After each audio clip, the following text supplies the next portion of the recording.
कैसे हैं आप सभी? आई होप अच्छे होंगे, राइट। चलिए मैं होगी तो प्रजापति यूट्यूब चैनल पे आप सभी का स्वागत करती हूँ। और आज मैं आपके लिए लेके एक्सरसाइज 3.2 का क्वेश्चन नंबर 3, जिसमें 5 छोटे छोटे सम है। ये पांचों सम मैं इस वीडियो में आपको समझा रही हूँ, राइट बच्चों। तो लाइक शेयर करना मत भूलिएगा। ओके, आइए स्टार्ट करते हैं। देखिए क्या कहना है, अनुपातों A1 अपॉन में A2, B1 अपॉन में B2 और C1 अपॉन में C2 की तुलना कर ज्ञात कीजिए कि निम्न रैखिक समीकरणों के युग्म संगत है या असंगत है। तो देखो ये जो हमें इक्वेशन दी गई है, इसे सॉल्व करके हमें पता करना होगा कि यह संगत है या असंगत। वैसे मैं आपको छोटी सी हिंट दे देती हूँ, संगत वो वाला इक्वेशन हमारी रैखिक समीकरण, वो वाली इक्वेशन हमारी संगत होगी जिसका पूरा पूरा हल जाता हो, ठीक है। और जिसका कोई भी हल नहीं जा रहा है वो हमारी इक्वेशन कहलाएगी असंगत। तो चलिए पहले मैं इक्वेशन फर्स्ट, मतलब ये जो रैखिक समीकरण का युग्म है, इसे मैं सॉल्व करके देखती हूँ कि संगत आ रहा है या असंगत आ रहा है, क्योंकि अभी तो हम एग्जैक्टली नहीं बोल सकते, राइट बच्चों। अब देखिए आप इक्वेशन देख रहे होंगे, हमें दे रखा है 3x + 2y = 5, जबकि मैंने पहले भी आपको समझाया था क्वेश्चन नंबर 2 में कि अगर हमें A1 B1 C1 से तुलना करनी होगी तो ये जो इक्वल के इधर है, इक्वल के इधर हमें 0 लाना होगा और ये डिजिट को इधर लाना होगा। तो 3x तो वहीं रहेगा, प्लस का 2y, बट ये प्लस का 5 इधर आके क्या हो जाएगा बच्चों, माइनस का हो जाएगा। अब आया = में 0, ये हुआ हमारा समीकरण नंबर फर्स्ट। फिर 2x माइनस का 3y, यहाँ भी वही बात हो जाएगी, प्लस का 7 इधर आके माइनस का = में 0। ये रहा हमारा समीकरण नंबर 2, राइट। अब इन दोनों समीकरण की तुलना हम A1 B1 C1 से करेंगे। तो यहाँ लिखेंगे समीकरण 1 से। अब आप देख सकते हैं ये हमारा A1 है, ये B1 और ये C1 है। हाँ, माइनस का अगर होगा तो माइनस सहित लेना होगा। A1 हमारा 3 है, 3 ले लिया मैंने। B1 हमारा 2 है, वो भी ले लिया। C1 हमारा माइनस का 5 है, साइन का ध्यान रखिएगा, राइट। अब इक्वेशन फर्स्ट से तो ले लिया मैंने, अब इक्वेशन सेकंड से भी लेते हैं। A2 जो होगा बच्चों वो मेरा 2, B2 -3 और C2 -7। तो A2 = 2 ले लेते हैं, B2 = -3 और C2 = -7। यहाँ तक कोई डाउट आपको? चलिए अब हम A1 अपॉन A2 लिखते हैं। किस तरह से लिखेंगे? A1 अपॉन A2 3/2 = में मैं लिख रही हूँ 2/3। तो देखो डिवाइड में 3 आ रहा है तो डिवाइड में कभी भी 3 होता नहीं है। अब मैं आगे की कंडीशन नहीं लिखूंगी। क्यों नहीं लिख रही हूँ मैं यहीं पर आपको समझा देती हूँ। आप देख रहे होंगे बच्चों जो A1 अपॉन में A2 है, राइट, वो बराबर नहीं है B1 अपॉन में B2 के। क्यों बराबर नहीं है? क्योंकि यहाँ पे 3/2 है और यहाँ -2/3 है। हाँ, ये 3 ऊपर होता और माइनस का नहीं होता, 2 नीचे होता, तो ये दोनों एक दूसरे के बराबर होते, तो कंडीशन कुछ और होती। पर यहाँ पर क्या कंडीशन बन रही है? A1 अपॉन में A2 ≠ B1 अपॉन में B2। और ऐसा कब होता है? जब प्रतिच्छेदी रेखाएं होती है। अब आप सोच रहे होंगे मैडम प्रतिच्छेदी रेखाएं क्या होती है? तो देखो थोड़ा सा मैं आपको बेसिक पॉइंट समझाती हूँ। एक रेखा इस तरह से मैंने खींची, दूसरी रेखा इस तरह से मैंने खींची, ठीक है। अब ये जिस बिंदु को प्रतिच्छेद कर रही है, ठीक है, प्रतिच्छेदी बिंदु आपको नजर आ रहा है, जिस बिंदु को प्रतिच्छेद कर रही है, तो हम यहाँ कह सकते हैं कि एक दूसरे को काटते हुए, प्रतिच्छेद करते हुए, क्रॉस करते हुए जा रही, तो ये प्रतिच्छेदी रेखा है। और केवल एक ही बिंदु को प्रतिच्छेद कर रही है, तो हम यहाँ पर कह सकते हैं कि इन दो रेखाओं के माध्यम से केवल एक ही हल निकलेगा। और जब चूंकि हल निकल रहा है, इस इक्वेशन का सॉल्यूशन निकल रहा है, तो हम कह सकते हैं कि हाँ यह संगत है। मैंने पहले ही आपको बोला था सॉल्व करने पर पता चलेगा, यदि हल निकलेगा तो संगत होगा और अगर हल नहीं निकलेगा तो असंगत होगा। That's clear. तो यहाँ पर हल निकल रहा है तो हम यहाँ लिख देते हैं अतः यह संगत है। और आप समझ ही गए हैं प्रतिच्छेदी रेखाएं हैं, क्योंकि A1 अपॉन में A2 ≠ B1 अपॉन में B2 प्रतिच्छेदी रेखाओं का संकेत होता है, राइट। चलिए ये तो हो गया फर्स्ट इक्वेशन। अब हम सेकेंड इक्वेशन लिख लेते हैं, मतलब कि दूसरा समीकरण, रैखिक समीकरण। अब देखिए यहाँ पर हमें क्या दिया गया है सेकेंड में हमें दिया गया है 2x माइनस का 3y = में 8, फिर 4x माइनस का 6y = में 9। अब देखिए अब हम क्या करेंगे, वही बात हो गई जो मैंने आपको अभी समझाया था। = में क्या है, डिजिट है, तो हम क्या करेंगे, 0 लेके आएंगे। 2x माइनस का 3y प्लस का 8 इधर आके माइनस का हो जाएगा = में 0। यह आ गया हमारा इक्वेशन नंबर फर्स्ट। फिर 4x माइनस का 6y प्लस का 9 इधर आके माइनस का हो जाएगा = में 0, समीकरण नंबर 2। अब समीकरण 1 व 2, क्योंकि हमें A1 B1 C1 से तुलना करनी है बच्चों, तो समीकरण 1 से, राइट। फिर हम लिख लेते हैं समीकरण 2 से। अब A1 A2 और B2, तो यहाँ पर लिख लेते हैं A1 इक्वल्स टू हमारा 2 है बच्चों, B1 इक्वल्स टू -3 है और C1 इक्वल्स टू माइनस का 8 है। वैसे ही A2 इक्वल्स टू 4 हो गया हमारा, B2 इक्वल्स टू माइनस का 6 हो गया और C2 इक्वल्स टू माइनस का 9 हो गया। यहाँ तक कोई डाउट? अब हम A1 अपॉन में A2, B1 अपॉन में B2 और C1 अपॉन में C2 यहाँ पर लिखते हैं। तो देखो बच्चों, A1 अपॉन में A2 जो है हमारा वो है 2 अपॉन में 4, राइट। B1 अपॉन में B2 हमारा -3 अपॉन में माइनस का 6 और C1 अपॉन में C2 है हमारा माइनस का 8 डिवाइड में माइनस का 9। तो यहाँ तक कोई डाउट? ये माइनस से ये माइनस कैंसिल, ये माइनस से ये माइनस कैंसिल। अब आप देख सकते हैं ये 2 डिजिट तो कैंसिल हो सकती है, थर्ड नंबर की डिजिट कैंसिल नहीं हो सकती। तो कोई बात नहीं, इसे कैंसिल करेंगे। 2 1 2, 2 2 4, 3 1 3, 3 2 6। तो ये आया 1 अपॉन में 2 बराबर है 1 अपॉन में 2 के, और ये बराबर नहीं है, जो 1 अपॉन 2 बराबर नहीं है 8 अपॉन में 9 के। तो यहाँ नॉट इक्वल टू लगा देते हैं। अब यहाँ पर हमें कंडीशन कौन सी अप्लाई करनी होगी? A1 अपॉन में A2 बराबर है B1 अपॉन में B2 के, और B1 अपॉन में B2 सॉरी बराबर नहीं है, सॉरी C1 अपॉन में C2 के। तो अब यहाँ पर क्या कंडीशन बन रही है? यहाँ पर कौन सी कंडीशन अप्लाई हो रही है?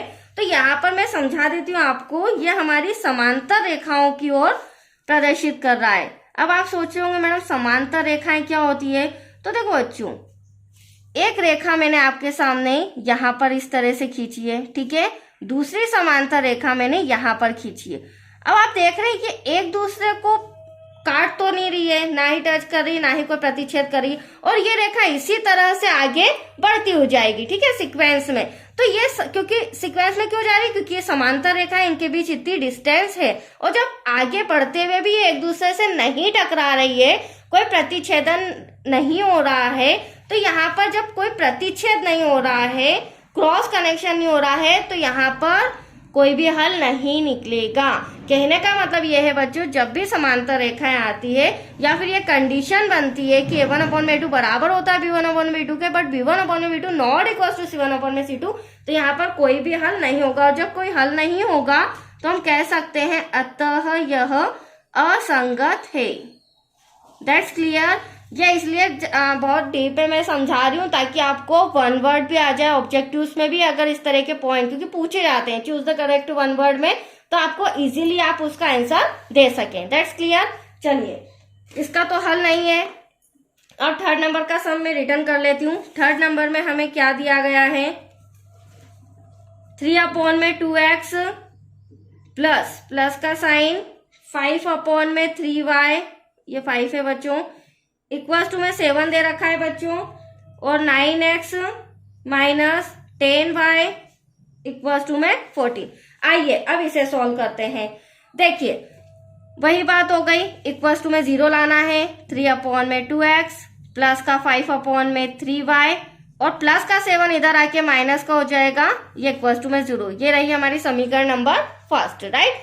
यहाँ पर देखी जाए तो 9x माइनस का 10y प्लस का 14 इधर आके माइनस का हो जाएगा, इक्वल्स टू में 0, समीकरण नंबर सेकेंड, ठीक है। चलिए अब इनकी तुलना A1 B1 C1 से करते हैं। तो समीकरण 1 से, अब समीकरण 1 से ये हमारा A1, ये B1 और ये C1 हो जाएगा। तो A1 इक्वल्स टू 3 अपॉन में 2 coma B1 equals to 5 upon में 3 coma C1 equals to minus का 7। अब समीकरण 2 से हम इसका कंपेयर करते हैं, समीकरण 2 की हम तुलना करते हैं A2 से।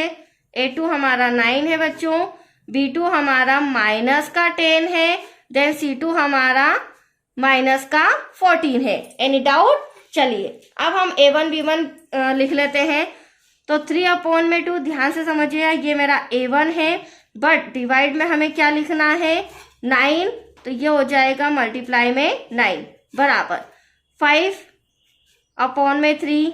अब यहाँ पर माइनस का चिन्ह है तो ब्रैकेट लगा देते हैं, राइट। यहाँ पर माइनस का 7 डिवाइडेबल बाय माइनस का 14। कोई डाउट आपको यहाँ तक? चलिए अब सॉल्व करते हैं। 3 1 3, 3 3 9, तो एटलीस्ट यहाँ पर बचा 1 अपॉन में 3 इक्वल्स टू 5 1 5, 5 2 10, तो यहाँ पर बचा, अब देखो माइनस का है और कोई माइनस नहीं है जिसे मैं कैंसल कर सकूं, तो माइनस का आ जाएगा ऊपर, 3 2 जा 6, और हाँ यहाँ पे भी 3 2 जा 6, हमने ओनली ऑन 3 लिख दिया, यहाँ पे भी 3 2 जा 6 और यहाँ पे भी 3 2 जा 6 इक्वल टू, यहाँ कैंसल करेंगे 7 1 जा 7, 7 2 जा 14। अब आप देखिए क्या इसमें बराबर आ रहा है, तो देखो 1/6 1/6 बराबर तो है, बट ये हमारा प्लस का है और ये हमारा माइनस का है। जब ये प्लस माइनस डिफरेंस आ रहा है तो ये बराबर नहीं हो सकते, और जब ये दोनों ही बराबर नहीं हो सकते तो हमें आगे जाने की जरूरत नहीं है, तीसरा पक्ष देखने की जरूरत नहीं है। यही हम लिख देंगे a1/a2 not equal to b1/b2, और जब ये दोनों आपस में बराबर नहीं है तो ये प्रतिच्छेदी रेखाएं हैं, जो कि मैंने अभी जस्ट आपको समझाया था। यहाँ पर ये देखिए प्रतिच्छेदी रेखाएं, और प्रतिच्छेदी रेखाएं क्या होती है, संगत, क्योंकि इनका एक हल मतलब कोई ना कोई एक हल निकल रहा है, और एक हल निकल रहा है तो हम यहाँ लिख देंगे अतः यह संगत है। एनी डाउट बच्चों, आया आपको समझ में, क्योंकि हमें संगत और असंगत का ही आंसर देना है। चलिए इसे अब यहां सॉल्व कर लेते हैं, 4th नंबर का सम। देखिए अब 4th नंबर में क्या कहा गया है हमें, चलिए 4th नंबर हमें दिया गया है 5x minus 3y equals to 11। Second equation हमें दी गई है -10x प्लस का 6y इक्वल्स टू में माइनस का 22। अब देखिए यहाँ पे भी रीअरेंज करना होगा, क्यों, क्योंकि इक्वल टू में हमें क्या चाहिए, शून्य चाहिए। तो आप देख सकते हैं बच्चों 5x माइनस का 3y प्लस का 11 इधर आके माइनस का हो जाएगा, इक्वल्स टू में 0, समीकरण नंबर फर्स्ट। माइनस का 10x प्लस का 6y माइनस का 22 इधर आके प्लस का 22 हो जाएगा, इक्वल्स टू में 0, समीकरण नंबर सेकेंड। यहाँ तक कोई डाउट आपको? चलिए अब आगे कंटिन्यू करते हैं, a1 में a2 b1 में b2। तो देखिए a1 हमारा 5, a2 हमारा माइनस का 10, सॉरी अभी तो हम वो करेंगे ना समीकरण 1 व 2 से, सॉरी कोई बात नहीं, मिस्टेक हो जाती है। चलिए a1 equals to 5, b1 equals to minus का 3, then c1 equals to minus का 11, ठीक है। फिर समीकरण 2 से, समीकरण 2 हमारा क्या हो जाएगा, a2 इक्वल्स टू माइनस का 10, b2 इक्वल्स टू प्लस का 6, c2 इक्वल्स टू प्लस का 22। आइए अब हम a1 में a2 b1 में b2 करते हैं। तो 5 में 10, बट डिवाइड में कभी भी माइनस नहीं आता है बच्चों, मैंने पहले भी समझाया था, तो माइनस का चिन्ह ऊपर आ जाएगा।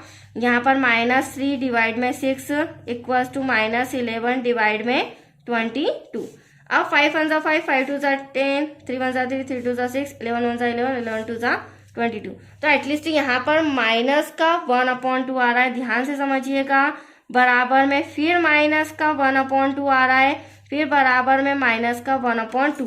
कहने का मतलब यहाँ पर ये इसके बराबर, ये इसके बराबर। तो यहाँ क्या कंडीशन बन रही है बच्चों, a1 में a2 बराबर है b1 में b2 के, और b1 में b2 बराबर है c1 में c2 के। मतलब कि ये किस तरह की रेखाएं हैं, क्या प्रदर्शित कर रहा है ये रेखाएं हैं संपाती रेखाएं। कैसी रेखाएं हैं, संपाती। अब वो भी समझ लीजिए संपाती रेखाएं क्या होती है। देखो बच्चों आपके सामने मैंने एक रेखा खींची, राइट, a1 में a2। अब इसी के ऊपर मैं b1 में b2 खींच रही हूँ, ठीक है। अब इसके ऊपर जितने भी ये डॉट्स हैं, बिंदु है, इन सबको ये प्रतिच्छेद करते हुए जा रही है, और इसी के ऊपर जब मैं c1 में c2 खींच रही हूँ तो भी ये इन सभी बिंदुओं को कट करते हुए जा रही है, प्रतिच्छेद करते हुए जा रही है। तो जब यहाँ पर अनेक अपरिमित रूप से अनेक बिंदुओं को टकराते हुए जा रही है तो कई हल निकलेंगे, अनेक हल निकलेंगे। और चूंकि जब हल निकल रहे हैं, जैसा कि प्रतिच्छेदी रेखा में एक ही हल निकल रहा था, यहाँ पे अनेक हल निकल रहे हैं, तो हम यह कह सकते हैं अतः यह संगत है। क्योंकि अगर हल ना निकलेगा तो हम कहेंगे असंगत, और हल निकलेगा तो हम कहेंगे संगत। That's clear. चलिए इसी का लास्ट 5th और हम सॉल्व कर लेते हैं। काफी बड़ा हो गया है ये सम, क्योंकि 5 सम है इसमें छोटे छोटे। अब देखिए 5th नंबर का सम हमारा है, हाँ, 4x अपॉन में 3x plus 2y equals to में 8 यहाँ पर 2x plus 3y equals to में 12। आइए अब इसे सॉल्व करते हैं। आप देख सकते हैं इक्वल में 0 लाने के लिए हम 4/3x प्लस 2y प्लस का इधर आके माइनस का इक्वल्स टू में 0, इक्वेशन नंबर फर्स्ट, राइट। यहाँ पे भी हम क्या करेंगे, 2x यहाँ तो सिंपल डिजिट है, 3y प्लस का 12 इधर आके माइनस इक्वल्स टू में 0, इक्वेशन नंबर सेकेंड। अब समीकरण 1 से, क्योंकि हमें a1 a2 b2 में तुलना करनी है, a1 इक्वल्स टू हो जाएगा 4/3 कोमा b1 इक्वल्स टू हो जाएगा 2, c1 इक्वल्स टू हो जाएगा माइनस का 8। अब समीकरण 2 से, क्योंकि अब हमें a2 b2 c2 की करना है, a2 equals to 2, b2 equals to 3, then c2 equals to हो जाएगा माइनस का 12। अब हम कंपेयर करते हैं a1/a2, तो 4/3 मल्टीप्लाई में 2 आ जाएगा, राइट बच्चों। यहाँ पर ओनली ऑन 2/3 आ रहा है, इक्वल्स टू, क्योंकि यहाँ पर कोई डिजिट हमें नजर नहीं आ रही है जैसा सम में कहा गया था, -8 यहाँ पर डिवाइड में माइनस का 12।